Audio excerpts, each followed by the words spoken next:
ಕ್ರಿಸ್ತನಲ್ಲಿ ಪ್ರಿಯ ಸಹೋದರಿ ಸಹೋದರರೇ, ಯೇಸು ಕ್ರಿಸ್ತನ ಪರಿಶುದ್ಧ ನಾಮದಲ್ಲಿ ನಿಮ್ಮೆಲ್ಲರನ್ನು ಕೂಡ ನಾನು ವಂದಿಸುವೆ. ದೇವರ ಪರಿಶುದ್ಧ ನಾಮಕ್ಕೆ ಮಹಿಮೆಯಾಗಲಿ. ಇವತ್ತು ದೇವರು ಕೊಟ್ಟಿರುವಂತಹ ಕೃಪೆಯಲ್ಲಿ ಕೆಲವೊಂದು ನಿಮಿಷಗಳ ಕಾಲ ದೇವರ ವಾಕ್ಯವನ್ನು ನಿಮ್ಮೆಲ್ಲರೊಂದಿಗೆ ನಾನು ಹಂಚಿಕೊಳ್ಳಬೇಕೆಂಬುದಾಗಿ ಈ ಒಂದು ಸಮಯವನ್ನು ನಾನು ಉಪಯೋಗಿಸಿಕೊಳ್ಳುತ್ತಾ ಇದ್ದೇನೆ. ವಾಕ್ಯವನ್ನು ಕೇಳುವಂತಹ ಪ್ರಿಯ ಮಕ್ಕಳೇ, ಈ ಒಂದು ವಾಕ್ಯದ ಮೂಲಕ ನಿಮ್ಮ ಜೀವಿತವು ಆಶೀರ್ವದಿಸಲ್ಪಡಲಿ, ನಿಮ್ಮ ಕುಟುಂಬವು ಕಟ್ಟಲ್ಪಡಲಿ ಎಂಬುದಾಗಿ ನಾನು ಪ್ರಾರ್ಥಿಸುತ್ತಾ ಕೆಲವೊಂದು ನಿಮಿಷಗಳ ಕಾಲ ಈ ವಾಕ್ಯವನ್ನು ನಾವು ಕೇಳೋಣ. ದೇವರ ವಾಕ್ಯದಲ್ಲಿ ಬರೆದಿರುವ ಹಾಗೆ ಪ್ರಸಂಗಿ ಗ್ರಂಥ 12ನೇ ಅಧ್ಯಾಯ 13ನೇ ವಚನದಲ್ಲಿ ಇರುವ ಪ್ರಕಾರ ದೇವರ ವಾಕ್ಯವು ಪ್ರತಿಯೊಂದು ಮನುಷ್ಯನಿಗೆ ಹೇಳಲ್ಪಡುತ್ತಾ ಇದೆ. ಮನುಷ್ಯನ ಕರ್ತವ್ಯದ ಬಗ್ಗೆ ದೇವರ ವಾಕ್ಯವು ಹೇಳಲ್ಪಡುತ್ತಾ ಇದೆ. ಈ ಕರ್ತವ್ಯವು ಏನು ಎಂಬುದಾದರೆ, ದೇವರಿಗೆ ಭಯಪಟ್ಟು ಆತನ ಆಜ್ಞೆಗಳನ್ನು ಕೈಕೊಳ್ಳಿರಿ ಎಂಬುದಾಗಿ ದೇವರ ವಾಕ್ಯದಲ್ಲಿ ನೋಡುತ್ತೇವೆ. ಪ್ರೇಯರ್ ನಮ್ಮೆಲ್ಲರ ಕರ್ತವ್ಯವು ಏನು ಎಂಬುದಾಗಿ ನಾವು ತಿಳಿದುಕೊಳ್ಳಬೇಕು. ನಿನ್ನ ಕರ್ತವ್ಯ, ನನ್ನ ಕರ್ತವ್ಯ, ಈ ಲೋಕದಲ್ಲಿ ನಾವು ಜೀವಿಸುತ್ತಾ ಇರುವಾಗ ಆ ಕರ್ತವ್ಯವು ಏನು ಎಂಬುದಾದರೆ, ನಾವು ದೇವರಿಗೆ ಭಯಪಟ್ಟು ಜೀವಿಸುವವರಾಗಿರಬೇಕು. ನಾವು ಯಾರೇ ಆಗಿರಬಹುದು ಪ್ರಿಯರೇ, ನಾವು ಎಂತಹ ವಯಸ್ಸಿನಲ್ಲಿ ಇರಬಹುದು ಪ್ರಿಯರೇ, ನಾವು ಎಂತಹ ಹೆಸರನ್ನು ಗಳಿಸಬಹುದು ಪ್ರಿಯರೇ, ಆದರೆ ನಾವು ಒಂದನ್ನು ಮರೆಯಬಾರದು. ಅದೇನು ಅಂತಂದ್ರೆ, ನಮ್ಮ ಸೃಷ್ಟಿಕರ್ತನಾಗಿರುವಂತಹ ದೇವರಿಗೆ ನಾವು ಯಾವಾಗಲೂ ಕೂಡ ಭಯಪಟ್ಟು ನಾವು ಗೌರವದಿಂದ ಜೀವಿಸುವಂತವರಾಗಿರಬೇಕು. ಅಷ್ಟೇ ಅಲ್ಲದೆ ಆತನ ಆಜ್ಞೆಗಳನ್ನು ನಾವು ಅನುಸರಿಸುವವರಾಗಿರಬೇಕೆಂಬುದಾಗಿ ವಾಕ್ಯ ಹೇಳುತ್ತದೆ. ಆತನ ಆಜ್ಞೆಗಳು ತುಂಬಾ ಪ್ರಾಮುಖ್ಯ ಪ್ರಿಯರೇ, ಅದನ್ನು ನಾವು ಅನುಸರಿಸಬೇಕು. ಇದು ನಿನ್ನ ನನ್ನ ಕರ್ತವ್ಯ. ದೇವರ ವಾಕ್ಯದಲ್ಲಿ ಅನೇಕ ಆಜ್ಞೆಗಳು ಬರೆಯಲ್ಪಟ್ಟಿದೆ, ಆದರೆ ವಿಶೇಷವಾಗಿ ನಾನು ಒಂದನ್ನು ಇವತ್ತು ನಿಮ್ಮ ಮುಂದೆ ದೇವರ ವಾಕ್ಯದ ಮೂಲಕ ಹೇಳುವುದಕ್ಕೆ ನಾನು ಇಷ್ಟಪಡ್ತೇನೆ.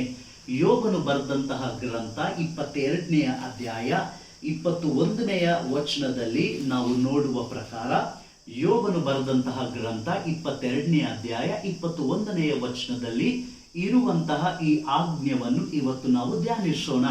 ಇಲ್ಲಿ ಬರೆಯಲ್ಪಟ್ಟಿದೆ, ದೇವರ ಚಿತ್ತಕ್ಕೆ ಒಡಂಬಟ್ಟು ಸಮಾಧಾನ ಹೊಂದು, ಇದರಿಂದ ನಿಮಗೆ ಶುಭವಾಗುವುದು ಎಂಬುದಾಗಿ ದೇವರ ವಾಕ್ಯದಲ್ಲಿ ಸ್ಪಷ್ಟವಾಗಿ ಬರೆಯಲ್ಪಟ್ಟಿದೆ. ಪ್ರಿಯರೇ, ದೇವರ ಚಿತ್ತಕ್ಕೆ ಒಡಂಬಟ್ಟು ನೀನು ನಾನು ಸಮಾಧಾನದಿಂದ ಜೀವಿಸಬೇಕು ಎಂಬುದಾಗಿ. ಪ್ರಿಯರೇ, ನಡೆಯುವಂತಹ ಘಟನೆಗಳು ನಿನಗೂ ನನಗೂ ಎಲ್ಲ ಕೂಡ ಗೊತ್ತು ಪ್ರಿಯರೇ. ಪ್ರಪಂಚದಲ್ಲಿ ಎಲ್ಲವೂ ಕೂಡ ಕೊರೋನಾ ವೈರಸ್ ಎಂಬುವಂತಹ ಈ ಒಂದು ವ್ಯಾಧಿಯಿಂದ ಅನೇಕ ಜನರು ಭಯಪಡುತ್ತಾ ಇದ್ದಾರೆ. ಹೊರಗೆ ಹೋಗಬೇಕಂದ್ರೆ ಅವರೆಲ್ಲರನ್ನು ಕೂಡ ನಿಲ್ಲಿಸ್ತಾ ಇದ್ದಾರೆ. ನಾವು ಸಮಾಜವಾಗಿ ಜೀವಿಸಕ್ಕೂ ಕೂಡ ಕಷ್ಟವಾಗ್ತಾ ಇದೆ. ಇಂತಹ ಪರಿಣಾಮದ ಮಧ್ಯದಲ್ಲಿ ಅನೇಕ ಜನರು ಜೀವಿಸುವಂತಹ ವಿಧಾನವು ಭಯದ ಜೀವಿತ. ಏನಾಗುತ್ತದೆ ಎಂಬುದಾಗಿ ಗೊತ್ತಾಗ್ತಾ ಇಲ್ಲ.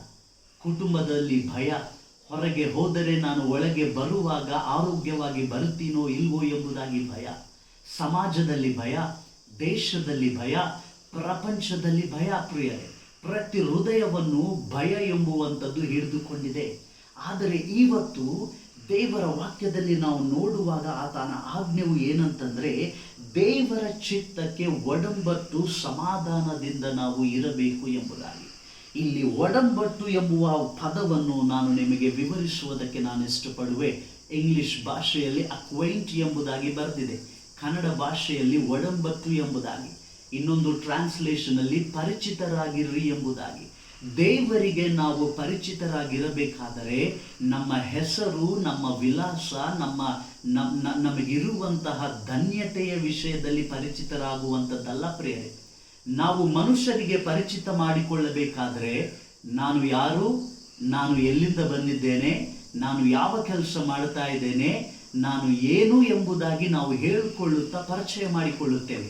ಆದರೆ ದೇವರ ವಾಕ್ಯದಲ್ಲಿ ದೇವರಿಗೆ ಪರಿಚಿತರಾಗಿರ್ರಿ ಎಂಬುದಾಗಿ ಹೇಳುವಾಗ, it is nothing else then to be familiar with God. ಅದರ ಅರ್ಥ ಏನಂತಂದ್ರೆ ಪರಿಚಿತನಾಗುರಿ ಎಂಬುದಾಗಿ ಹೇಳಿದರೆ ದೇವರೊಂದಿಗೆ ನಾವು ಒಡಂಬಟ್ಟು ಜೀವಿಸಬೇಕು. ಇಲ್ಲದೆ ಹೋದರೆ ಆ ದೇವರು ಯಾರು ಎಂಬುದಾಗಿ ತಿಳಿದುಕೊಂಡು ಆತನೊಂದಿಗೆ ಸಂಬಂಧ ಬೆಳೆಸಿಕೊಂಡು ವಾಕ್ಯದ ಅನುಸಾರವಾಗಿ, ದೇವರ ನಿಯಮಗಳ ಅನುಸಾರವಾಗಿ, ದೇವರ ಚಿತ್ತದ ಅನುಸಾರವಾಗಿ ಜೀವಿಸುವಂಥದ್ದೇ ಆತನಿಗೆ ಪರಿಚಯ ಆಗುವಂಥದ್ದು ಪ್ರಿಯರೇ. ಯೋಬನ ಗ್ರಂಥ 22-21 ವಚನದಲ್ಲಿ ಈ ಮಾತು ಬರೆಯಲ್ಪಟ್ಟಿದೆ. ನಾವು ಆತನಿಗೆ ಒಡಂಬಟ್ಟು ಜೀವಿಸಬೇಕು ಎಂಬುದಾಗಿ. We have to be familiar with God. ಈ ದೇವರಿಗೆ ಪರಿಚಿತರಾಗಿ ಜೀವಿಸಬೇಕಾದರೆ ನಿನ್ನ ಇಷ್ಟ ಬಂದ ಹಾಗೆ ದೇವರ ಮುಂದೆ ಬಂದು ಕೇಳುವಾಗ ಪರಿಚಯ ಆಗುವಂಥದ್ದಲ್ಲ ಪ್ರಿಯರೇ. ನೀನು ಕಷ್ಟದಲ್ಲಿದ್ದಾಗ ದೇವರ ಕಡೆಗೆ ಬಂದು, ಅಯ್ಯೋ ದೇವರೇ ನಾನು ನಿನ್ನ ಮಗನು ಮಗಳು ಎಂಬುದಾಗಿ ಹೇಳುವುದಾದ್ರೆ ಇದು ಪರಿಚಯ ಅಲ್ಲ ಪ್ರಿಯರೇ. ನಿನ್ನ ಇಷ್ಟ ಬಂದ ಹಾಗೆ ಜೀವಿಸಿ, ನಿನ್ನ ಕೆಲಸಗಳನ್ನು ನೀನು ಮಾಡಿಕೊಳ್ಳುತ್ತಾ, ನಿನ್ನ ವಿಚಾರಗಳಲ್ಲಿ ನೀನು ನಡೆಯುತ್ತಾ, ನಿನ್ನ ಇಷ್ಟ ಬಂದ ಹಾಗೆ ನೀನು ನಡೆದುಕೊಂಡು ದೇವರ ಮುಂದೆ ಬಂದು ನಾನು ದೇವರಿಗೆ ಪರಿಚಿತನಾಗಿದ್ದೇನೆ, ದೇವರು ನನ್ನ ವಿಷಯದಲ್ಲಿ ಬಲ್ಲವನಾಗಿದ್ದಾನೆ, ಆತನು ನನ್ನ ಕಡೆಯೇ ಇದ್ದಾನೆ ಎಂಬುದಾಗಿ ನೀನು ಅಂದುಕೊಂಡರೆ ಅದು ಸ್ವಲ್ಪ ಭ್ರಮೆ ಎಂಬುದಾಗಿ ನಾನು ಹೇಳುವುದಕ್ಕೆ ಇಷ್ಟಪಡ್ತೀನಿ ಪ್ರಿಯರೇ. ದೇವರಿಗೆ ಪರಿಚಿತರಾಗಿರಿ ಎಂಬುದಾಗಿ ಹೇಳುವಾಗ it has to be a familiarity between you and God. ನಿನಗೂ ದೇವರಿಗೂ ಅದು ಒಂದು ಅನ್ಯೋನ್ಯವಾದಂತಹ ಸಂಬಂಧವಾಗಿರಬೇಕು. ನೀನು ದೇವರೊಂದಿಗೆ ಪರಿಚಿತನಾಗಿ ಇರುವಾಗ ನಡೆಯುವಂತಹ ಕಾರ್ಯಗಳು ಏನು ಅಂತಂದ್ರೆ, ಯೋಬನು ಈ ವಾಕ್ಯವನ್ನು ಬರೆದಿದ್ದಾನೆ. ಯೋಬನ ಜೀವಿತವು ನಿನಗೂ ನನಗೂ ತುಂಬಾ ಚೆನ್ನಾಗಿ ಗೊತ್ತು ಪ್ರಿಯ. ಆತನ ಜೀವಿತದಲ್ಲಿ ಎಲ್ಲವನ್ನೂ ಕೂಡ ಇದ್ದವನು, ಒಳ್ಳೆಯ ಹೆಸರು ಪಡೆದವನು, ಆಸ್ತಿ ಐಶ್ವರ್ಯವೂ ಇತ್ತು, ಕುಟುಂಬವೂ ಇತ್ತು, ಸ್ನೇಹಿತರಿತ್ತು, ಸಮಾಜದಲ್ಲಿ ಒಳ್ಳೆಯ ಹೆಸರು ಬಂದಿತ್ತು. ಆದರೆ ಒಂದು ಕಾಲವು ಆತನ ಜೀವಿತದಲ್ಲಿ ಬಂದಾಗ ತನ್ನ ಜೀವಿತದಲ್ಲಿ ಎಲ್ಲವನ್ನು ಕೂಡ ಕಳೆದುಕೊಂಡನು ಎಂಬುದಾಗಿ ನಮಗೆ ಗೊತ್ತು. ಆತನು ಕಳೆದುಕೊಂಡಿರುವಂತಹ ಪರಿಸ್ಥಿತಿಯಲ್ಲಿ ತನ್ನ ಮಕ್ಕಳನ್ನು ಕಳೆದುಕೊಂಡನು, ತನಗಿರುವಂತಹ ಆಸ್ತಿಯನ್ನು ಕಳೆದುಕೊಂಡನು. ಒಂದು ವಿಷಾದಕರವಾದಂತಹ ಸಂಗತಿ ಏನಂತಂದ್ರೆ, ತನಗಿರುವ ಎಲ್ಲವನ್ನು ಕಳೆದುಕೊಳ್ಳುವಾಗ ತನ್ನ ಪರಿಸ್ಥಿತಿ ಬೀದಿಗಳಲ್ಲಿ ಆತನು ಬಿದ್ದಾಗ ತನ್ನ ಹೆಂಡತಿ ತನ್ನ ಜೊತೆಗೆ ಅನ್ನುತ್ತಾಳೆ, ನೀನು ದೇವರನ್ನು ದೂಷಿಸಿ ಸಾಯಿ ಎಂಬುದಾಗಿ ತನ್ನ ಹೆಂಡತಿ ಆತನೊಟ್ಟಿಗೆ ಹೇಳುವಾಗ ಅಷ್ಟು ಭೀಕರವಾಗಿ ಯೋಬನು ಕೆಳಗೆ ಬಿದ್ದಿದ್ದನು ಪ್ರಿಯ. ಆತನ ಇರುವ ಸ್ನೇಹಿತರೆಲ್ಲರೂ ಆತನ ಕೈಯನ್ನು ಬಿಟ್ಟಿದ್ರು ಕೂಡ, ಆತನ ಕಡೆಗೆ ಇರುವಂತಹ ಆಸ್ತಿ ಐಶ್ವರ್ಯವು ಎಲ್ಲವೂ ಹೋದರೂ ಕೂಡ, ಆತನ ಹೆಂಡತಿ ತನ್ನನ್ನು ಬಿಟ್ಟು ಅಗಲಿ ಹೋದರೂ ಕೂಡ, ಯೋಬನು ಮಾಡಿರುವಂತಹ ಒಂದು ವಿಷಯವೇನು ಗೊತ್ತಾ? ತನ್ನ ದೇವರಾದ ಯೆಹೋವನನ್ನು ಆತನು ಮರೆಯಲಿಲ್ಲ. ತನ್ನ ದುರ್ಪರಿಸ್ಥಿತಿಯಲ್ಲಿ ದೇವರನ್ನು ದೂಷಿಸಲಿಲ್ಲ. ತನ್ನ ಒಂದು ಕತ್ತಲೆಯ ದಿವಸಗಳಲ್ಲಿ ದೇವರನ್ನು ಆತನು ಎಂದಿಗೂ ಕೂಡ ದೂಷಿಸಲಿಲ್ಲ ಎಂಬುದಾಗಿ ನಾವು ನೋಡುತ್ತೇವೆ ಪ್ರಿಯರೇ. ಆತನ ಪರಿಸ್ಥಿತಿಯು ಬಹಳ ಗಂಭೀರವಾಗಿತ್ತು, ಭೀಕರವಾಗಿತ್ತು, ಭಯದಿಂದ ಇತ್ತು. ಆದರೂ ಕೂಡ ತನ್ನ ದೇವರಾದ ಯೆಹೋವನನ್ನು ಆತನು ಒಂದು ಮಾತನ್ನು ಕೂಡ ಹೇಳದೆ ಆತನು ದೇವರನ್ನು ಗೌರವಿಸಿದ ನಂತರ ಯೋಬನು ಬರೆದಂತಹ ಯೋಬನು ಬರೆದಂತಹ ಪುಸ್ತಕ 42ನೇ ಅಧ್ಯಾಯ 2ನೇ ವಚನದಲ್ಲಿ ಯೋಬನು ಹೀಗೆ ಹೇಳುತ್ತಾನೆ ಪ್ರಿಯರೇ. ಈ ವಾಕ್ಯವನ್ನು ಕೇಳಿಸಿಕೊಳ್ಳಿರಿ. ನೀನು ಸಕಲ ಕಾರ್ಯಗಳನ್ನು ನಡೆಸಬಲ್ಲೆಯಂತಲೂ ಯಾವ ಸಂಕಲ್ಪವು ನಿನಗೆ ಅಸಾಧ್ಯವಲ್ಲವಂತಲೂ ತಿಳಿದುಕೊಂಡು ಇದ್ದೇನೆ. ಹಲ್ಲೆಲೂಯ. ಯೋಬನು ಎಷ್ಟು ಕಷ್ಟಪಟ್ಟರೂ ಕೂಡ ಆತನು ದೇವರ ವಿಷಯದಲ್ಲಿ ಆತನು ಅಂತಾನೆ, ದೇವರು ಸಕಲ ಕಾರ್ಯಗಳನ್ನು ಮಾಡಬಲ್ಲನು ಎಂಬುದಾಗಿ ನನಗೆ ಗೊತ್ತು. ದೇವರು ಎಲ್ಲವನ್ನು ಮಾಡುವುದಕ್ಕೆ ಶಕ್ತನು ಎಂಬುದಾಗಿ ನನಗೆ ಗೊತ್ತು. ದೇವರು ಪ್ರಾರ್ಥನೆಯನ್ನು ಕೇಳುವುದಕ್ಕೆ ಶಕ್ತನು ಎಂಬುದಾಗಿ ಗೊತ್ತು. ದುರ್ಪರಿಸ್ಥಿತಿಯನ್ನು ತೆಗೆದು ಹಾಕುವುದಕ್ಕೆ ಶಕ್ತನು ಎಂಬುದಾಗಿ ಗೊತ್ತು. ನೋವನ್ನು ತೆಗೆದು ಹಾಕುವುದಕ್ಕೆ ಶಕ್ತನು ಎಂಬುದಾಗಿ ಗೊತ್ತು. ನಾನು ಕಳೆದುಕೊಂಡ ಎಲ್ಲವನ್ನು ಮತ್ತೆ ಕೊಡುವುದಕ್ಕೆ ಶಕ್ತನು ಎಂಬುದಾಗಿ ನನಗೆ ಗೊತ್ತು. ನನ್ನ ಗಾಯಗಳನ್ನು ಗುಣಪಡಿಸುವುದಕ್ಕೆ ಶಕ್ತನು ಎಂಬುದಾಗಿ ಗೊತ್ತು. ನನ್ನ ಕಣ್ಣೀರನ್ನು ಹೊರಿಸುವುದಕ್ಕೆ ಶಕ್ತನು ಎಂಬುದಾಗಿ ಗೊತ್ತು. ನನ್ನ ಅವಮಾನಗಳನ್ನು ತೆಗೆದು ಹಾಕುವುದಕ್ಕೆ ಶಕ್ತನು ಎಂಬುದಾಗಿ ಗೊತ್ತು. ಈ ಒಂದು ಯೋಬನು ಹೇಳಿದ್ದ ಈ ಮಾತಿನ ಅರ್ಥವು ತುಂಬಾ ಆಳವಾಗಿದೆ ಪ್ರಿಯರೇ. ಯೋಬನು ತನ್ನ ಜೀವಿತದಲ್ಲಿ ಎಷ್ಟೆಲ್ಲ ಕಷ್ಟಪಟ್ಟರು ಕೂಡ, ಆದರೆ ಆತನು ದೇವರಿಗೆ ಪರಿಚಯನಾಗಿರುವ ಕಾರಣದಿಂದ, ದೇವರು ಯಾರು ಎಂಬುದಾಗಿ ತಿಳಿದುಕೊಂಡಿರುವ ಕಾರಣದಿಂದ ಕಡೆಯದಾಗಿ ತನ್ನ ಜೀವಿತದಲ್ಲಿ ದೇವರ ವಿಷಯದಲ್ಲಿ ಸಾಕ್ಷಿಯನ್ನು ಹೇಳ್ತಾನೆ. ದೇವರೇ, ನೀನು ಸಕಲ ವಿಷಯಗಳನ್ನು ಮಾಡುವುದಕ್ಕೆ ಶಕ್ತನು. ಪ್ರಿಯರೇ, ಇದು ನೀನು ನಾನು ದೇವರೊಂದಿಗೆ ಪರಿಚಿತರಾಗಿ ಜೀವಿಸುವಾಗ ನಮ್ಮ ಜೀವಿತದಲ್ಲಿ ಬರಬೇಕಾಗಿರುವಂತಹ ಮಾತುಗಳು ಏನು ಗೊತ್ತಾ? ನಾನು ಪ್ರಾರ್ಥಿಸುವ ದೇವರು ಉತ್ತರವನ್ನು ಕೊಡುವುದಕ್ಕೆ ಶಕ್ತನು. ನನ್ನನ್ನು ಸೃಷ್ಟಿಸಿದ ದೇವರು ಒಂದು ಕತ್ತಲೆಯಿಂದ ನನ್ನನ್ನು ಬೆಳಕಿಗೆ ನಡೆಸುವುದಕ್ಕೆ ಶಕ್ತನು. ನನ್ನ ತಲೆಯು ಅವಮಾನದಲ್ಲಿ ಇದ್ದಾಗ ಮತ್ತೆ ನನ್ನ ತಲೆಯನ್ನು ಮೇಲಕ್ಕೆ ಎತ್ತುವುದಕ್ಕೆ ಶಕ್ತನು. ನನ್ನ ಶರೀರವು ಗಾಯದಲ್ಲಿ ಇದ್ದಾಗ ನನ್ನ ಶರೀರವನ್ನು ಗುಣಪಡಿಸುವುದಕ್ಕೆ ಶಕ್ತನು. ನಾನು ಗಲಿಬಿಲಿಯಲ್ಲಿ ಜೀವಿಸುತ್ತಾ ಇರುವಾಗ ಸಮಾಧಾನವನ್ನು ಕೊಡುವುದಕ್ಕೆ ಶಕ್ತನು. ಪ್ರಪಂಚದಲ್ಲಿ ಕೊರೋನಾ ವೈರಸ್ ಎಂಬುವಂತಹ ಈ ವೈರಸ್ ಪ್ರಪಂಚದ ಎಲ್ಲ ದೇಶದಲ್ಲಿ ಅನೇಕ ಜನರ ಜೀವಿತದಲ್ಲಿ ಭಯವನ್ನು ಹುಟ್ಟಿಸುತ್ತಾ ಇರುವಾಗ ನಾನು ಹಿಂಬಾಲಿಸುವ ದೇವರು ಆ ಒಂದು ರೋಗದಿಂದ ನನ್ನನ್ನು ಕಾಪಾಡುವುದಕ್ಕೆ ಶಕ್ತನು ಎಂಬುವಂತಹ ಪರಿಚಯ ನನಗೂ ನಿನಗೂ ಇರಬೇಕು. ಪ್ರಿಯರೇ, ಯೋಬನು ಹೇಳಿದ ಹಾಗೆ ದೇವರ ಚಿತ್ತಕ್ಕೆ ಒಡಂಬಟ್ಟು ನಾವು ಜೀವಿಸಬೇಕು. ದೇವರ ಚಿತ್ತಕ್ಕೆ ನಾವು ಪರಿಚಿತರಾಗಿ ಜೀವಿಸಬೇಕಂದ್ರೆ ನೀನು ಇಷ್ಟ ಬಂದ ಸಮಯದಲ್ಲಿ ದೇವರ ಮುಂದೆ ಹೋಗಿ ನೀನು ಪ್ರಪಂಚದಲ್ಲಿ ಇಷ್ಟ ಬಂದ ಹಾಗೆ ಜೀವಿಸಿ ಕತ್ತಲೆ ಬಂದಾಗ ದೇವರೇ ಬೆಳಕು ಕೊಡು ಎಂಬುದಾಗಿ ಅಲ್ಲ, ರೋಗವು ಬಂದಿದೆ ಗುಣಪಡಿಸು ಎಂಬುದಾಗಿ ಅಲ್ಲ, ಪಾಪವನ್ನು ಮಾಡಿ ದೇವರೇ ನನ್ನ ಪ್ರಾರ್ಥನೆಯನ್ನು ಕೇಳು ಎಂಬುದಾಗಿ ಅಲ್ಲ. ದೇವರ ಚಿತ್ತಕ್ಕೆ ನಾವು ಪರಿಚಿತರಾಗಿ ದೇವರು ಯಾರು ಎಂಬುದಾಗಿ ತಿಳಿದುಕೊಂಡು ಆತನ ಸಂಕಲ್ಪವು ಮಾಡಲ್ಪಡುತ್ತದೆ ಎಂಬುದಾಗಿ ನಂಬುವರಾಗಿದ್ದು ನಾವು ಜೀವಿಸುವವರಾಗಬೇಕು. We have to acquaint our self with God. ನಾವು ದೇವರ ಚಿತ್ತದೊಂದಿಗೆ ಒಡಂಬಟ್ಟು ಜೀವಿಸಬೇಕು. ಇದು ದೇವರ ಆಜ್ಞೆ. ಮನುಷ್ಯರ ಕರ್ತವ್ಯ ಏನು ಅಂತಂದರೆ ದೇವರ ಆಜ್ಞೆಗಳನ್ನು ನಾವು ಕೈಕೊಳ್ಳಬೇಕೆಂಬುದಾಗಿ ನಾವು ನೋಡುತ್ತಾ ಇದ್ದೇವೆ. ಇವತ್ತು ಪ್ರಿಯರೇ, ಕೊರೋನಾ ವೈರಸ್ ಆಗಲಿ, ಪ್ರಪಂಚದ ಯಾವುದೇ ವಿಧವಾದಂತಹ ರೋಗಗಳು ಕ್ಷಯಗಳಾಗಲಿ ನಮ್ಮ ವಿರೋಧವಾಗಿ ಬರ್ತಾ ಇರುವಾಗ ನಿನಗೂ ನನಗೂ ಹುಟ್ಟಬೇಕಾಗಿರುವಂಥದ್ದು ಭಯ ಅಲ್ಲ, ಭರವಸೆ. ನಿನಗೂ ನನಗೂ ಹುಟ್ಟಬೇಕಾಗಿದ್ದು ಭಯ, ವೇದನೆ, ಚಿಂತೆ ಅಲ್ಲ. ಯೇಸು ಕ್ರಿಸ್ತನಲ್ಲಿ ಇರುವ ವಿಶ್ವಾಸವು ತನ್ನ ವಾಕ್ಯದಲ್ಲಿ ಬರೆಯಲ್ಪಟ್ಟಿರುವ ವಾಗ್ದಾನಗಳಿಂದ ಮೂಲಕ ಬರುವ ಬೆಳಕು ನಮ್ಮಲ್ಲಿ ಉಂಟಾಗಬೇಕು. ಪ್ರಿಯ, ಯೋಬನು ಹೇಳಿದ ಹಾಗೆ ದೇವರಿಗೆ ಸಕಲವೂ ಕೂಡ ಸಾಧ್ಯ. ಇವತ್ತು ವಾಕ್ಯ ಕೇಳುವ ನಿನ್ನ ಜೀವಿತದಲ್ಲಿ ನೀನು ಒಂದು ವೇಳೆ ಭಯವನ್ನು ನೀನು ಅನುಭವಿಸುತ್ತಾ ಇದ್ದರೆ, ಕಷ್ಟವನ್ನು ಅನುಭವಿಸುತ್ತಾ ಇದ್ದರೆ, ಕತ್ತಲೆಯನ್ನು ಅನುಭವಿಸುತ್ತಾ ಇದ್ದರೆ, ನಿನ್ನ ಕರ್ತವ್ಯವು ಏನು ಗೊತ್ತಾ ಪ್ರಿಯರೇ? ದೇವರ ವಾಕ್ಯದ ಆಜ್ಞೆಗಳನ್ನು ನೀನು ಗೈಕೊಳ್ಳಬೇಕು ಎಂಬುದಾಗಿ. ಆ ಆಜ್ಞೆಗಳನ್ನು ನೀನು ಗೈಕೊಳ್ಳುವಾಗ ನಿನಗೇನಾಗುತ್ತದೆ ಗೊತ್ತಾ? ಸಮಾಧಾನ ಉಂಟಾಗುತ್ತದೆ ಎಂಬುದಾಗಿ ಯೋಬನು ಬರೆಯುತ್ತಾನೆ. ನೀನು ದೇವರ ಚಿತ್ತಕ್ಕೆ ಒಡಂಬಿಟ್ಟು ನೀನು ಸಮಾಧಾನದಿಂದ ಇರು ಎಂಬುದಾಗಿ ಹೇಳುತ್ತದೆ. We have to learn to live in peace. ನಾವು ಸಮಾಧಾನದಿಂದ ಜೀವಿಸುವಂಥದ್ದು ನಾವು ಕಲಿಯಬೇಕು ಪ್ರಿಯರೇ. ನೀವು ಒಂದು ವೇಳೆ ಯೇಸು ಕ್ರಿಸ್ತನು ಇಲ್ಲದೆ ಸಮಾಧಾನದಿಂದ ಜೀವಿಸ್ತಾ ಇದ್ದೀನಿ ಎಂಬುದಾಗಿ ನೀನು ಅಂದುಕೊಂಡರೆ ಅದು ಸರಿಯಾದಂತಹ ಸಮಾಧಾನ ಅಲ್ಲ. ಬಹುಶಃ ನಿನಗಿರುವಂತಹ ಹಣವನ್ನು ನೋಡಿ ಸಂತೋಷ ಪಡುತ್ತಾ ಇದೆಯೇನೋ, ಅದು ಶಾಶ್ವತವಾದಂತಹ ಸಮಾಧಾನ ಅಲ್ಲ. ಬಹುಶಃ ನಿನ್ನ ಹೆಸರನ್ನು ನೀನು ಕೇಳಿ ನೀನು ಸಂತೋಷ ಪಡ್ತಾ ಇದ್ದು ಇದು ನನ್ನ ಸಮಾಧಾನ ಅಂದುಕೊಳ್ಳುತ್ತಾ ಇದೆಯೇನೋ ಪ್ರಿಯರೇ, ಅದು ನಿಜವಾದಂತಹ ಸಮಾಧಾನ ಅಲ್ಲ.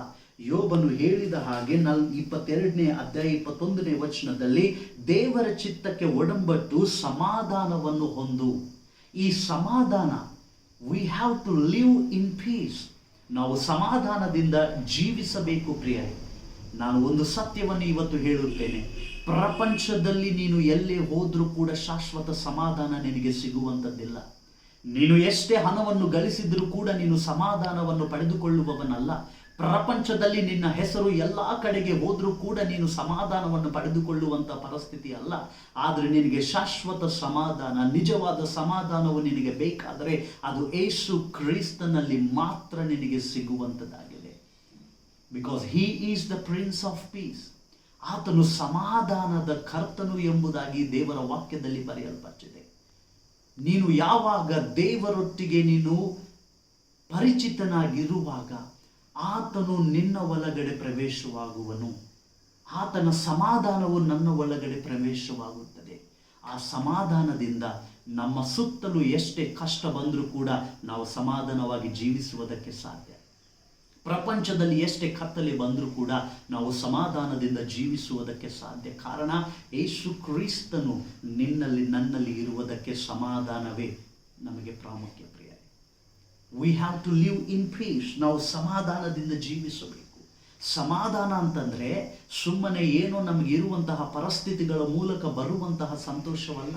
ಸಮಾಧಾನ ಅಂದರೆ ನಮ್ಮ ಮನಸ್ಸಿನಲ್ಲಿ ಇರುವಂತಹ ಸಮಾಧಾನ, ನಮ್ಮ ಹೃದಯದಲ್ಲಿ ಬರಬೇಕಾಗಿರುವ ಸಮಾಧಾನ, ನಮ್ಮ ಶರೀರದಲ್ಲಿ ಬರಬೇಕಾಗಿರುವಂತಹ ಸಮಾಧಾನ, ನಾನು ಜೀವಿಸುವಂತಹ ಮನೆಯಲ್ಲಿ ಇರಬೇಕಾದಂತಹ ಸಮಾಧಾನ, ನಾನು ಯಾರೊಟ್ಟಿಗೆ ಇರುತ್ತೇನೋ ಅವರೊಟ್ಟಿಗೆ ಇರಬೇಕಾಗಿರುವಂತಹ ಸಮಾಧಾನ, ಅದು ನಿಜವಾದ ಸಮಾಧಾನ. ಇದು ನಿನಗೂ ನನಗೂ ಕ್ರಿಸ್ತನಲ್ಲಿ ಮಾತ್ರ ಸಿಗುವಂಥದ್ದಾಗಿದೆ, ಹೊರತು ಪ್ರಪಂಚದಲ್ಲಿ ಎಲ್ಲಿ ಸಿಗಲ್ಲ. ಪ್ರಿಯರೇ, ದೇವರ ಚಿತ್ತಕ್ಕೆ ಒಡಂಬಟ್ಟು ನಾವು ಸಮಾಧಾನದಿಂದ ಇರುವಂಥದ್ದು ಕಲಿಬೇಕು. ಈಗಿನ ಕಾಲದಲ್ಲಿ ನಾವು ನೋಡುತ್ತಾ ಇದ್ದೇವೆ, ಹೊರಗೆ ಹೋಗಿದ್ರೆ ಅಯ್ಯೋ ಭಯ ಬರ್ತಾ ಇದೆ, ಏನಾಗುತ್ತದೆ ಎಂಬುದಾಗಿ ಗೊತ್ತಿಲ್ಲ.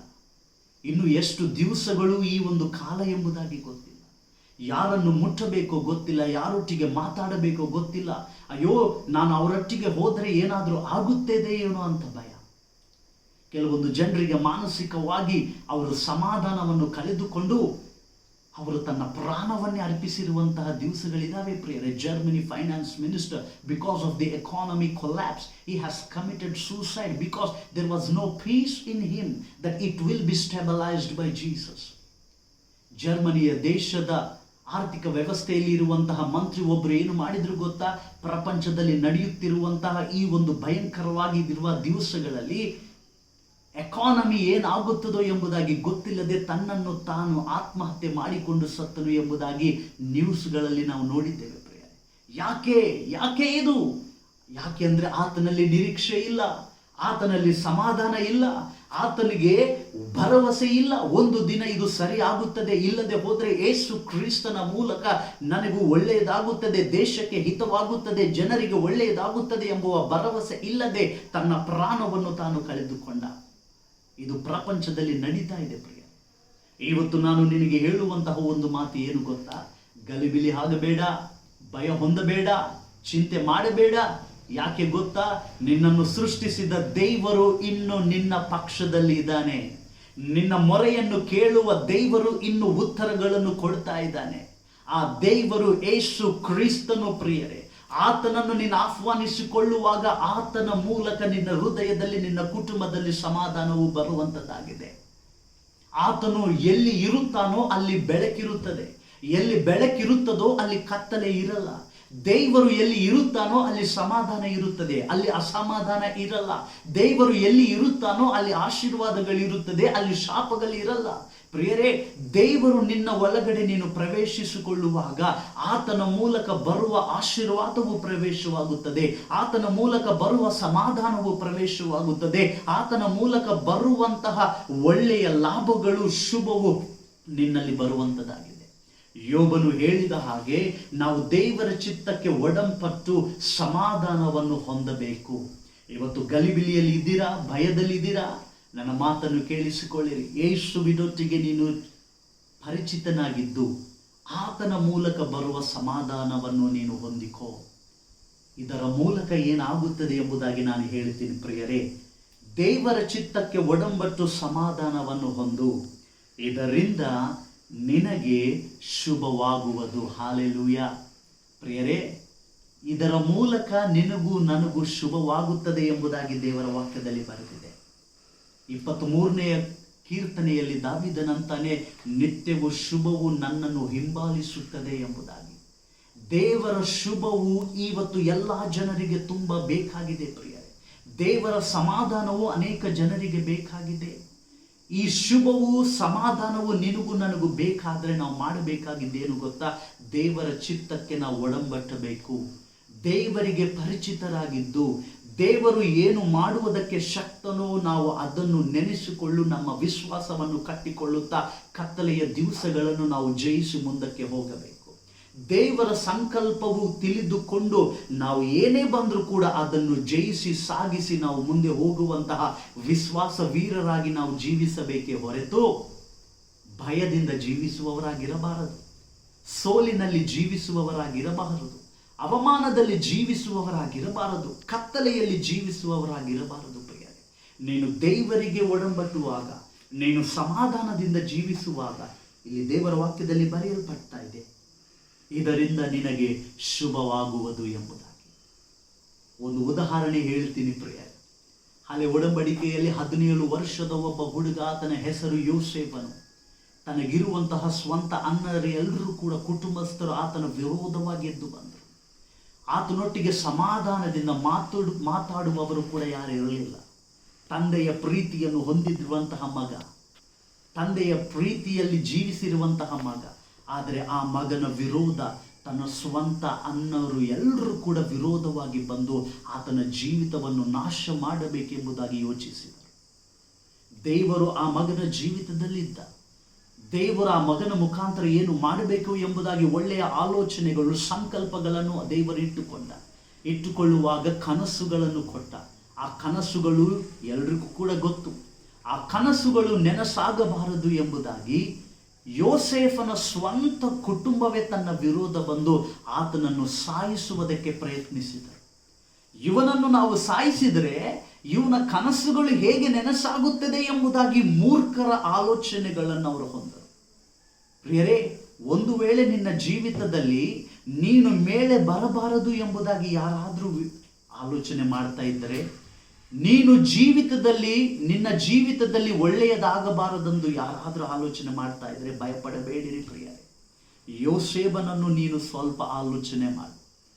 ಆ ಯವನಸ್ಥನು ತನ್ನ ಸ್ವಂತ ಜನರು ಸಾಯಿಸಬೇಕೆಂಬುದಾಗಿದ್ರು, ಆದರೆ ಕಡೆಯದಾಗಿ ಇಸ್ಮಾಯೇಲರ ಜನಾಂಗಗಳಿಗೆ ಆತನನ್ನು ಮಾರಿದರು. ಕಡೆಯದಾಗಿ ಯೋಸೇಫನು ಐಗುಪ್ತ ದೇಶದಲ್ಲಿ ಒಂದು ಕೆಲಸಗಾರನಾಗಿ ಬಂದರೂ ಕೂಡ ತನ್ನ ಕನಸುಗಳನ್ನು ತಾನು ಮರೆಯಲಿಲ್ಲ.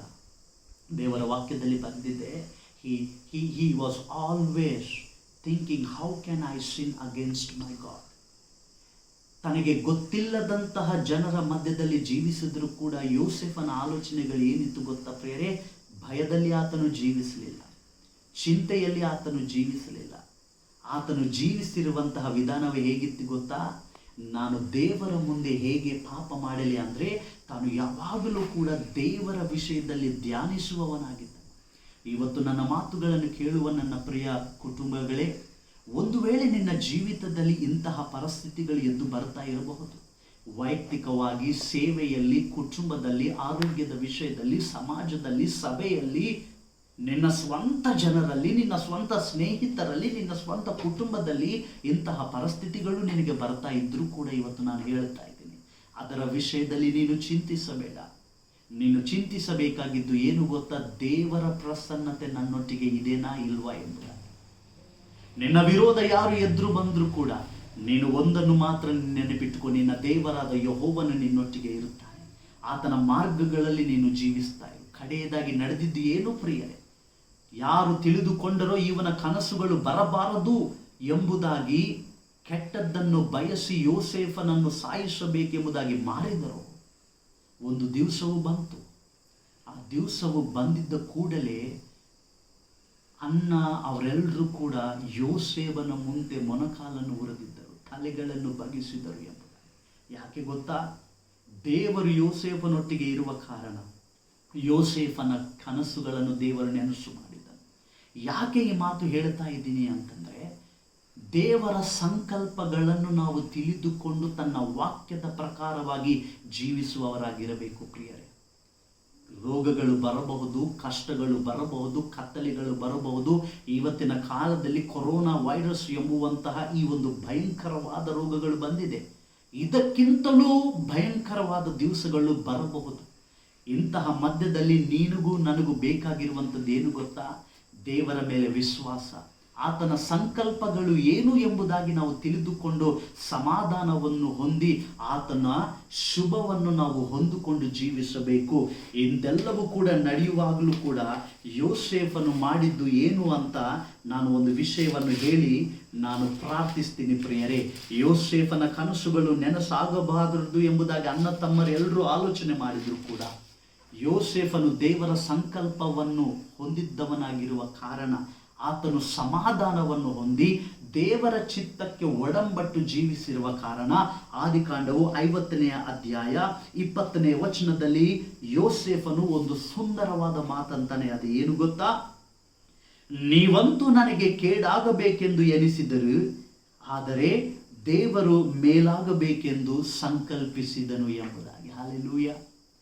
ದುಷ್ಟನು ನಿನ್ನ ವಿರೋಧ, ನಿನ್ನ ಕುಟುಂಬದ ವಿರೋಧ, ನಿನ್ನ ಮಕ್ಕಳ ವಿರೋಧ, ನಿನ್ನ ಸಭೆಯ ವಿರೋಧ, ನಿನ್ನ ಸೇವೆಯ ವಿರೋಧ, ನಿನ್ನ ಯಜಮಾನನ ವಿರೋಧ, ನಿನ್ನ ವಿರೋಧ, ನಿನ್ನ ಹೆಂಡತಿಯ ವಿರೋಧ, ಏನೆಲ್ಲ ಆಲೋಚನೆಗಳನ್ನು ಮಾಡಿ, ಏನೆಲ್ಲ ರೋಗಗಳನ್ನು ತಂದು, ಏನೆಲ್ಲ ವಾತಾವರಣಗಳನ್ನು ಸೃಷ್ಟಿಸಿ ಕೇಡಾಗಬೇಕು ಎಂಬುದಾಗಿ ನೆನೆಸಿದ್ರು ಕೂಡ ದೇವರೊಂದಿಗೆ ನೀನು ಒಡಂಬಟ್ಟ ಕಾರಣ, ಆತನ ಸಮಾಧಾನವನ್ನು ಹೊಂದಿರುವ ಕಾರಣ, ಆತನ ವಾಕ್ಯಗಳನ್ನು ಅನುಸರಿಸುವ ಕಾರಣ ಏನಾಗುತ್ತದೆ ಗೊತ್ತಾ ಪ್ರಿಯರೇ? ಅದು ಮೇಲಾಗಬೇಕೆಂಬುದಾಗಿಯೇ ದೇವರು ಮಾಡುವವನಾಗಿದ್ದಾನೆ. ವೈಯಕ್ತಿಕವಾಗಿ ನಿಮಗೆ ಹೇಳಬೇಕಾದ್ರೆ ಇವತ್ತು ನೀನು ತಗ್ಗಿನಲ್ಲಿ ಬಿದ್ದರೂ ಕೂಡ, ರೋಗದಲ್ಲಿದ್ದರೂ ಕೂಡ, ಒಬ್ಬಂಟಿಗನ ಜೀವಿತ ಜೀವಿಸ್ತಾ ಇದ್ರು ಕೂಡ, ನಿನ್ನ ಕುಟುಂಬದವರು, ನಿನ್ನ ಸ್ನೇಹಿತರು, ನಿನ್ನ ಸಭಿಕರು ನಿನ್ನನ್ನು ಹೊರಗೆ ಹಾಕಿದ್ರು ಕೂಡ, ನಿನ್ನನ್ನು ಅವಮಾನಿಸಿದ್ರು ಕೂಡ, ಸಮಾಜವು ನಿನ್ನ ಕೈ ಬಿಟ್ಟರು ಕೂಡ ಒಂದನ್ನು ಹೇಳಲಿಕ್ಕೆ ಇಷ್ಟಪಡ್ತೇನೆ, ಬಾ ಮತ್ತೆ ದೇವರ ಚಿತ್ತಕ್ಕೆ ಒಡಂಬಟ್ಟು ಆತನೊಂದಿಗೆ ಸಮಾಧಾನದಿಂದ ನೀನು ಬಾಳು. ದೇವರ ಶುಭವು ನಿನ್ನ ಮೇಲೆ ಬರುವಂಥದ್ದಾಗಿದೆ. ಆ ಶುಭವು ಏನು ಮಾಡುತ್ತದೆ ಗೊತ್ತಾ? ಯೋಸೇಫನ ಜೀವಿತದಲ್ಲಿ ಕೀಡಾಗಬೇಕೆಂಬುದಾಗಿ ಮಾಡಿರುವ ಪ್ರತಿಯೊಂದು ಕೆಲಸವು ಕಡೆಯದಾಗಿ ಮೇಲಾಗಿ ಮಾಡಿದ ದೇವರು ಇವತ್ತು ನಿನ್ನ ಜೀವಿತದಲ್ಲಿ ಕೂಡ ಮೇಲನ್ನು ಮಾಡುವುದಕ್ಕೆ ಇಷ್ಟಪಡ್ತಾ ಇದ್ದಾನೆ. ಪ್ರಿಯರೇ, ನಮ್ಮ ಕರ್ತವ್ಯವನ್ನು ಮತ್ತೆ ನಾನು ತಿಳಿಸಿ ನಾನು ನಿಮಗೋಸ್ಕರ ಪ್ರಾರ್ಥನೆ ಮಾಡ್ತೇನೆ. ನಿನ್ನ ಕರ್ತವ್ಯ, ನನ್ನ ಕರ್ತವ್ಯ ಏನು ಗೊತ್ತಾ?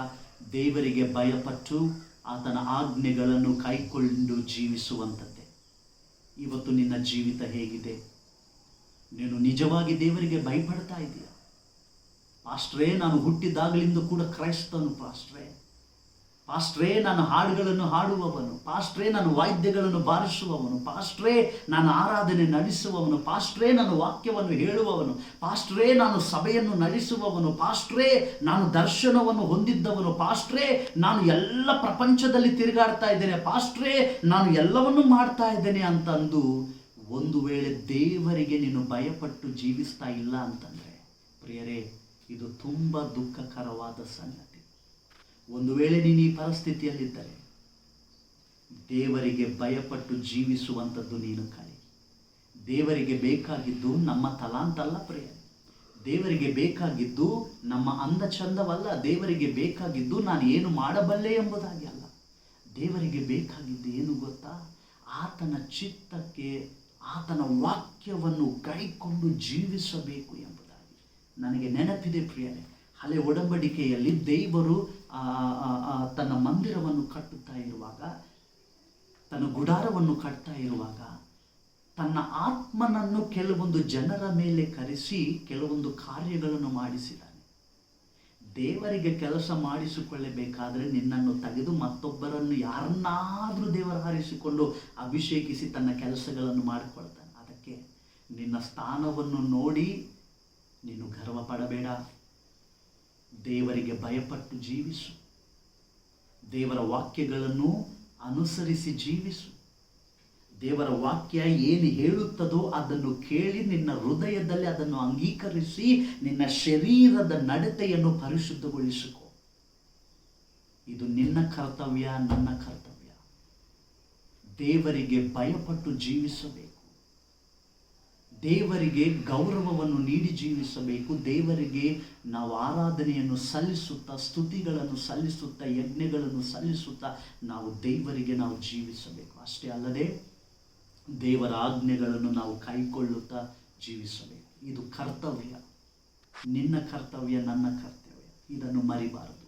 ಈ ಕರ್ತವ್ಯದಲ್ಲಿ ಇವತ್ತು ಒಂದು ಆಜ್ಞೆಯನ್ನು ನಾನು ಹೇಳಿದೆ. ಯೋಬನು ಹೇಳಿದ ಹಾಗೆ ದೇವರ ಚಿತ್ತಕ್ಕೆ ಒಡಂಬಟ್ಟು ಸಮಾಧಾನವನ್ನು ಹೊಂದಿಕೊ, ಆವಾಗ ಶುಭವು ನಿನಗೆ ಬರುತ್ತದೆ. ಈ ಒಂದು ಭೀತಿಕರವಾದಂತಹ ದಿವಸಗಳಲ್ಲಿ, ಭಯದಲ್ಲಿ ಜೀವಿಸುತ್ತಿರುವಂತಹ ಸಮಾಜ ಮಧ್ಯದಲ್ಲಿ ಕ್ರಿಸ್ತನನ್ನು ನಂಬಿಕೊಂಡಿರುವ ನಾವು ಹೇಗಿರಬೇಕು ಗೊತ್ತಾ? ಆತನ ಚಿತ್ತಕ್ಕೆ ಒಡಂಬಟ್ಟು ಸಮಾಧಾನದಿಂದ ಜೀವಿಸಬೇಕು, ಧೈರ್ಯದಿಂದ ಜೀವಿಸಬೇಕು, ಬೆಳಕಲ್ಲಿ ಜೀವಿಸಬೇಕು, ವಿಶ್ವಾಸ ವೀರರಾಗಿ ಜೀವಿಸಬೇಕು, ಪ್ರಾರ್ಥನೆ ಯೋಧರಾಗಿ ಜೀವಿಸಬೇಕು, ವಾಕ್ಯವನ್ನು ತಿಳಿದುಕೊಂಡು ಮತ್ತೊಬ್ಬರಿಗೆ ಹೇಳುವವರಾಗಿ ನಾವು ಜೀವಿಸಬೇಕು. ನೀನು ಆ ಥರ ಜೀವಿಸ್ತಾ ಇರುವಾಗ ದೇವರ ಸಮಾಧಾನವು ಬರುವಂಥದ್ದಾಗಿದೆ. ಆ ಸಮಾಧಾನವು ನಮ್ಮೊಂದಿಗೆ ಇರುವಾಗ ಪ್ರಪಂಚದಲ್ಲಿ ಏನು ನಡೆದರೂ ಕೂಡ ನಮ್ಮ ಹೃದಯ, ನಮ್ಮ ಶರೀರ, ನಮ್ಮ ಆತ್ಮ, ನಮ್ಮ ಪ್ರಾಣ ಸುಖ ನಿದ್ರೆಯನ್ನು ಹೊಂದುತ್ತದೆ ಪ್ರಿಯ, ಸುಖ ಆರೋಗ್ಯವನ್ನು ಹೊಂದುತ್ತದೆ. ಯಾಕೆ ಗೊತ್ತಾ? ನನ್ನಲ್ಲಿ ಜೀವಿಸುವವನು ಈ ಲೋಕದಲ್ಲಿ ಜೀವಿಸುವವನಕ್ಕಿಂತಲೂ ಕೂಡ ಶಕ್ತನು, ಆತನು ಒಳ್ಳೆಯವನು. ಪ್ರಿಯರೇ, ಇದನ್ನು ಮಾಡುವ ಮೂಲಕ ಶುಭವು ನಮ್ಮನ್ನು ಹಿಂಬಾಲಿಸುತ್ತದೆ. ಯೋಸೇಫನ ಜೀವಿತದಲ್ಲಿ ಆ ಶುಭವನ್ನು ನೋಡಿದ್ದೇವೆ. ಕೇಡಾಗಬೇಕೆಂಬುದಾಗಿ ಏನೆಲ್ಲ ಮಾಡಿದ್ರು, ಮೇಲಾಗಬೇಕೆಂಬುದಾಗಿ ದೇವರು ಮಾಡಿದ್ದಾರೆ. ನಿನ್ನ ಜೀವಿತದಲ್ಲಿ ಕೂಡ ಕೇಡಾಗಬೇಕೆಂಬುದಾಗಿ ದುಷ್ಟನು ಏನೆಲ್ಲ ಮಾಡಿದ್ರು, ಕೇಡಾಗಬೇಕೆಂಬುದಾಗಿ ನಿನ್ನ ಸುತ್ತಲೂ ಇರುವವರು ಏನೆಲ್ಲ ಮಾಡಿದ್ರು, ಕೇಡಾಗಬೇಕೆಂಬುದಾಗಿ ಯಾವುದೇ ರಾಜಕಾರಣಿಗಳು ನಿನ್ನ ವಿರೋಧ ಬಂದರೂ ಕೂಡ ದೇವರು ಅದನ್ನು ಮೇಲಾಗೆ ಮಾಡುತ್ತಾನೆ ಹೊರತು ಕೀಳಾಗಿ ಮಾಡಲ್ಲ. ಯಾಕೆ? ಆತನ ಶುಭವು ನಮ್ಮ ಮಧ್ಯದಲ್ಲಿದೆ. ಪ್ರೀತಿಯ ದೇವರ ಜನರೇ, ಈ ಒಂದು ವಾಕ್ಯದ ಮೂಲಕ ನೀವು ಆಶೀರ್ವದಿಸಲ್ಪಟ್ಟಿರಿ ಎಂಬುದಾಗಿ ನಾನು ನಂಬುತ್ತಾ ಇದ್ದೇನೆ. ಇನ್ನೊಂದು ಸಾರಿ ನಾನು ಈ ಮಾತನ್ನು ಹೇಳಿ ನಾನು ಪ್ರಾರ್ಥಿಸ್ತೇನೆ. ದೇವರಿಗೆ ಭಯಪಟ್ಟು ಜೀವಿಸು. ನಾವು ಜೀವಿಸುವಂತಹ ದಿವಸಗಳು ಕಡೆಯ ದಿವಸಗಳು. ಕ್ರಿಸ್ತನ ರಾಕಡವು ಯಾವಾಗ ಬರುತ್ತದೋ ಎಂಬುದಾಗಿ ಗೊತ್ತಿಲ್ಲ. ಆದರೆ ದೇವರ ವಾಕ್ಯದ ಪ್ರಕಾರ ಆತನಿಗೆ ಭಯಪಟ್ಟು ಆತನ ಆಜ್ಞೆಗಳನ್ನು ಕೈಕೊಂಡು ನಾವು ಜೀವಿಸುವಾಗ ನಾವು ಸಮಾಧಾನದಿಂದ ಇರುತ್ತೇವೆ, ನಾವು ಜಯದಲ್ಲಿ ಜೀವಿಸುತ್ತೇವೆ, ಆರೋಗ್ಯವಾಗಿ ಜೀವಿಸುತ್ತೇವೆ, ಶುಭದಲ್ಲಿ ಜೀವಿಸುತ್ತೇವೆ. ಇದಕ್ಕಿಂತ ಬೇಕಾಗಿದ್ದು ಏನು ಪ್ರಿಯರೇ? ಆತನ ರಕ್ಷಣೆಯಲ್ಲಿ ಜೀವಿಸ್ತೇವೆ. ಶುಭವನ್ನು ನೀನು ಹೊಂದಿಕೊಳ್ಳಬೇಕಾದರೆ, ಸಮಾಧಾನವನ್ನು ನೀನು ಹೊಂದಿಕೊಳ್ಳಬೇಕಾದರೆ, ಆರೋಗ್ಯವನ್ನು ನೀನು ಹೊಂದಿಕೊಳ್ಳಬೇಕಾದರೆ, ಕ್ಷೇಮವನ್ನು ನೀನು ಹೊಂದಿಕೊಳ್ಳಬೇಕಾದರೆ ದೇವರ ಚಿತ್ತಕ್ಕೆ ಒಡಂಬಟ್ಟು ಜೀವಿಸು. ಪಾಪವನ್ನು ಬಿಡು, ನಿನ್ನ ಗರ್ವವನ್ನು ಬಿಡು, ನಿನ್ನ ಅಹಂಕಾರವನ್ನು ಬಿಡು. ದೀನ ಮನಸ್ಸು ಉಳ್ಳವರಾಗಿ ದೇವರ ವಾಕ್ಯವನ್ನು ನೀನು ಕೇಳಿ ದೇವರ ವಾಕ್ಯದ ಪ್ರಕಾರ ಜೀವಿಸುವಾಗ ದೇವರಿಗೆ ಮಹಿಮೆಯಾಗುತ್ತದೆ. ಆ ಮಹಿಮೆಯಲ್ಲಿ ನಿನ್ನನ್ನು ಕೂಡ ತನ್ನ ಮಹಿಮೆಯಲ್ಲಿ ಸೇರಿಸಿಕೊಳ್ಳುತ್ತಾರೆ. ದೇವರು ನಿಮ್ಮನ್ನು ಆಶೀರ್ವದಿಸಲಿ, ನಿಮ್ಮ ಕುಟುಂಬಗಳನ್ನು ಆಶೀರ್ವದಿಸಲಿ. ಒಂದು ಚಿಕ್ಕ ಪ್ರಾರ್ಥನೆಯನ್ನು ಮಾಡಿ ನಾನು ಮುಗಿಸ್ತೀನಿ ಪ್ರಿಯರೇ. ಪರಿಶುದ್ಧನಾಗಿರುವ ನಮ್ಮ ಪರಲೋಕದ ತಂದೆಯೇ, ಇವತ್ತು ವಾಕ್ಯದ ಮೂಲಕ ನಮ್ಮೊಂದಿಗೆ ಮಾತಾಡಿದ್ದಕ್ಕಾಗಿ ಸ್ತೋತ್ರ. ನಿನ್ನ ಪ್ರಿಯ ಜನರನ್ನು ನೀನು ಆಶೀರ್ವದಿಸು. ಒಂದು ವೇಳೆ ನಿನ್ನ ಜನರು ಭಯದಲ್ಲಿ ಜೀವಿಸ್ತಾ ಇದ್ದರೆ, ಚಿಂತೆಯಲ್ಲಿ ಜೀವಿಸ್ತಾ ಇದ್ದಾರೆ, ರೋಗದಲ್ಲಿ ಜೀವಿಸ್ತಾ ಇದ್ದಾರೆ, ಕರ್ತನೇ ನಿನ್ನೊಂದಿಗೆ ಒಡಂಬಟ್ಟು ಜೀವಿಸುವಂತಹ ಕೃಪೆಯನ್ನು ಕೊಡು. ತನ್ನ ಕುಟುಂಬಗಳಲ್ಲಿ ನಿನ್ನ ಕಾರ್ಯಗಳನ್ನು ಮಾಡು, ನಿನ್ನ ಸಮಾಧಾನವನ್ನು ಬಿಡುಗಡೆ ಮಾಡು, ನಿನ್ನ ರಕ್ಷಣೆಯನ್ನು ನೀಡು, ನಿನ್ನ ಶುಭವು ಅವರಿಗೆ ನೀಡು. ಕರ್ತನೇ, ಅವರಿಗಿರುವ ಪ್ರತಿಯೊಂದನ್ನು ಆಶೀರ್ವದಿಸು. ಈ ಒಂದು ದಿವಸಗಳಲ್ಲಿ ನಿನ್ನ ಕ್ಷೇಮವನ್ನು ಪ್ರತಿಯೊಬ್ಬರಿಗೆ ನೀನು ನೀಡು ಎಂಬುದಾಗಿ ಪ್ರಾರ್ಥಿಸುತ್ತಾ ಯೇಸು ಕ್ರಿಸ್ತನ ಪರಿಶುದ್ಧ ನಾಮದಲ್ಲಿ ಪ್ರಾರ್ಥಿಸಿ ಬೇಡಿ ಹೊಂದಿದ್ದೇವೆ ತಂದೆ, ಆಮೆನ್. ದೇವರು ನಿಮ್ಮನ್ನು ಆಶೀರ್ವದಿಸಲಿ. ದೇವರು ನಿಮ್ಮನ್ನು ಸುರಕ್ಷಿತವಾಗಿ ನಡೆಸಲಿ. God bless you all.